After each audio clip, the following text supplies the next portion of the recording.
నవీనాకి కుటుంబ సభ్యులకి ఎవరికి కూడా అనుమతిస్తున్నటువంటి పరిస్థితి అయితే లేదు. కానీ ఖచ్చితంగా దువ్వాడ వాణి ఇంటి లోపలికి వెళ్ళి తీరుతానని పోలీసులతో అయితే వాగ్వాదం చేసింది. ఇది నా ఇల్లు, నా ఇంట్లోకి నన్ను వెళ్ళనివ్వకపోవడానికి మీరెవరని క్వశ్చన్ చేస్తున్నటువంటి పరిస్థితి అయితే కనిపిస్తుంది. కానీ మాధురి మాత్రం ఇది నాకు రిజిస్ట్రేషన్ చేసినటువంటి ఇల్లు, నా దగ్గర చెక్కులు కూడా ఉన్నాయి, నాకు 2 కోట్ల రూపాయలు నేను దువ్వాడ సీన్కి ఇచ్చాను కాబట్టి ఆ చెక్స్ నా దగ్గర ఉన్నాయి, దానికోసం నాకు ఈ ఇంటిని రిజిస్ట్రేషన్ చేసి ఇచ్చారనేది పోలీసులకు తెలియజేశారని మనకైతే సమాచారం అందుతుంది. ఈ నేపథ్యంలోనే ప్రస్తుతం అయితే దువ్వాడ సీను ఇంటి దగ్గర మళ్ళీ దాదాపుగా 30 రోజుల తర్వాత మొదటి 2 రోజులు ఏ విధమైనటువంటి హడావుడి ఆందోళన కొనసాగుతుందో ఇప్పుడు కూడా అదే హడావుడి ఆందోళన కొనసాగుతున్నటువంటి పరిస్థితి అయితే ఉంది. ఈ రోజు మాత్రం ఎట్టి పరిస్థితుల్లో తలుపులు పగలగొట్టైనా సరే దువ్వాడ వాణి కూతురు అదే నవీన వీళ్ళైతే ఖచ్చితంగా ఇంటి లోపలికి వెళ్తాం, అసలు మాధురి ఎవరు ఇంటి లోపలికి రావడానికి, ఇంటి లోపల మాధురి ఏం చేస్తుంది, ఆమెకి సంబంధం ఏంటి, ఈ ఇంటికి మాధురికి సంబంధం ఏంటి, దువ్వాడ సీనుకి మాధురికి సంబంధం ఏంటని దువ్వాడ వాణి అయితే ప్రశ్నిస్తున్నటువంటి పరిస్థితి అయితే మనకు కనిపిస్తుంది. 30 రోజుల నుంచి ఈ ఎపిసోడ్ జరుగుతున్నా కూడా ఇప్పటి వరకు మీడియా ముఖంగానే దీన్ని బయటకైతే కొన్ని వ్యాఖ్యలు చేసినటువంటి దువ్వాడ సీను దీన్ని పరిష్కారం దిశగా ఇప్పటి వరకు నేను దీన్ని పరిష్కారం చేసుకుంటాను అని ఎక్కడా కూడా ప్రకటన చేసినటువంటి పరిస్థితి లేదు. దువ్వాడ శ్రీను తరఫున తన తమ్ముడు దువ్వాడ శ్రీధర్ న్యాయవాది తన మాత్రమే బయటకు వచ్చి చర్చలు జరిపినా కూడా తనతో మాట్లాడినా కూడా చేసినటువంటి పరిస్థితి ఉంది. ఈ నెల రోజుల్లో కూడా దువ్వాడ శ్రీను, దువ్వాడ వాణి, అదేవిధంగా మాధురి అటు మీడియా ముఖంగా తెలియని వారంటూ లేకుండా ఉన్నటువంటి పరిస్థితి అయితే ఉంది. అంతగా బయట ఒక పబ్లిసిటీ అనేది పీక్ వెళ్ళినటువంటి నేపథ్యంలో ఈ వివాదానికి సంబంధించి ఎంతో ఇంట్రెస్టింగ్ అనేది తెర మీదకి వచ్చినటువంటి పరిస్థితి కనిపిస్తుంది. అయితే కొంతవరకు సర్దుమణిగింది అనుకున్నటువంటి సమయంలోనే మధ్యలో ఆ దువ్వాడ సీను మాధురితో మాట్లాడినటువంటి ఆడియో అంటే ఫోన్ కాల్ రికార్డింగ్ బయటకు రావడం, తర్వాత మళ్ళీ ఇది చర్చకు దారి తీసినటువంటి నేపథ్యం కనిపిస్తుంది. ఇది జరిగి దాదాపుగా వారం రోజులైతే నడుస్తున్నటువంటి నేపథ్యంలో ఈ రోజు 30వ రోజు మళ్ళీ దువ్వాడ వాణి అదేవిధంగా నవీన ఇద్దరు కూడా ఇంటి లోపలికి వెళ్ళడానికి తన తల్లిదండ్రులు బంధువులతో సమాయత్తమై లోపలికి వెళ్ళడానికి అయితే ప్రయత్నం చేశారు. ఆ దువ్వాడ శ్రీను కూడా అంటే 2 డోర్లు మేజర్గా ఆ ఇంటి లోపలికి వెళ్ళాలంటే 3 ప్రధానమైనటువంటి డోర్లు ఉన్నాయి. అది ఫ్రంట్ నేషనల్ హైవే వైపు ఒకటి, ఇంటి బ్యాక్ సైడ్ ఒకటి, అదేవిధంగా ఆ ఇంటికి లెఫ్ట్ సైడ్ ఒకటి, మొత్తం 3 ప్రధానమైనటువంటి డోర్లు ఉన్నాయి. ఆ డోర్లకు సంబంధించి కూడా మొత్తం 3 భాగాలుగా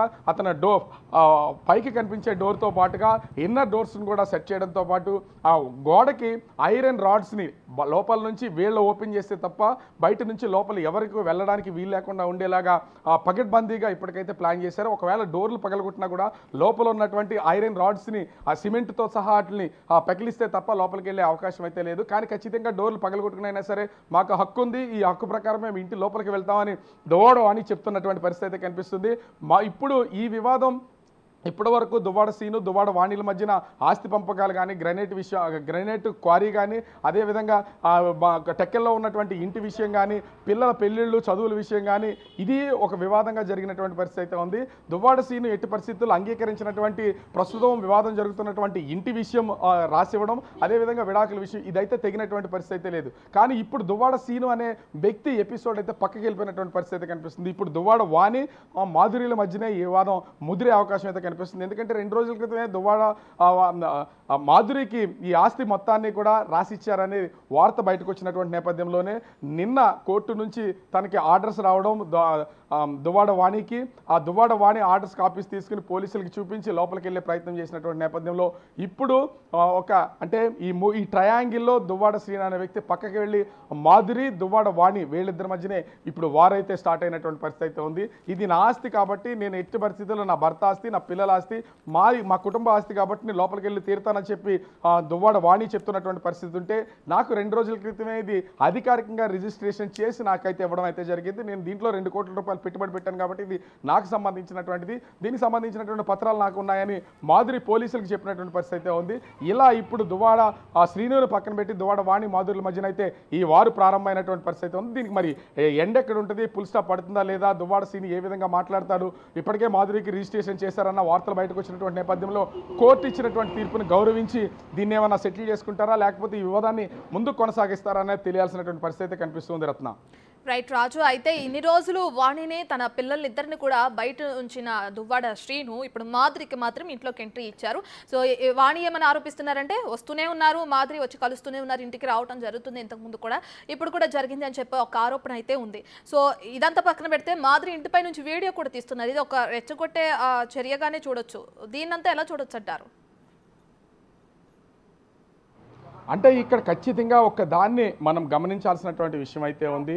ఎందుకంటే దువ్వాడ వాణి అదేవిధంగా ఆ నవీన కుటుంబ సభ్యులు బంధుగణం మొత్తం అందరూ కూడా ప్రస్తుతం గత 30 రోజుల నుంచి అదే ఇంటి దగ్గర ఆందోళన చేస్తున్నారు. ఒక రాత్రి సమయంలో అంటే అంతా స్తబ్దతగా ఉండి ఎవరు కనిపించినటువంటి సమయంలో అందరూ నిద్రపోతున్నటువంటి సమయంలో మధ్యలో కూడా దువ్వాడ వాణి దువ్వాడ శ్రీ నవీన అందరూ వాళ్ళ ఇంటి బ్యాక్ సైడ్ నిద్రిస్తున్నటువంటి సమయంలో దువ్వాడ సీని ఇంట్లోకి మాధురి ప్రవేశించింది. 2-3 సార్లు ఆ ఇంట్లోకి వెళ్ళిందనే ఆరోపణలు కూడా ఉన్నాయి. ప్రచారం కూడా జోరుగా జరుగుతున్నటువంటి పరిస్థితి ఉంది. అయితే 2 రోజుల క్రితం మాధురికి దువ్వాడ సీని ఆస్తికి సంబంధించినటువంటి పూర్తిగా హక్కులు రాసిచ్చినటువంటి నేపథ్యంలో ఆ స్థలం కానీ కట్టినటువంటి నిర్మాణంలో ఉన్నటువంటి ఇల్లు కానీ ఆ మాధురికే సంబంధించినటువంటిది కాబట్టి ఆమె ఇంటి పైకి వెళ్ళినటువంటి పరిస్థితి కనిపిస్తుంది. ఇక్కడ 2 కోణాల్లోనూ ఆలోచించాలి. ఒకటి దువ్వాడ వాణిని నవీనాని కుటుంబ సభ్యులందరినీ కూడా రెచ్చగొట్టడానికి వీడియో తీసి ఉండొచ్చు. అదేవిధంగా నా ఇంటి పైన అంటే నాకు రాసిచ్చినటువంటి ఇంటి పైన నా ఆస్తి పైన దాడి చేస్తున్నారు అని ఒక ఆధారాలను కూడా తను ముందుగానే ప్రిపేర్ చేసుకోవడానికి కూడా వీడియో తీసే అవకాశం అయితే కనిపిస్తుంది.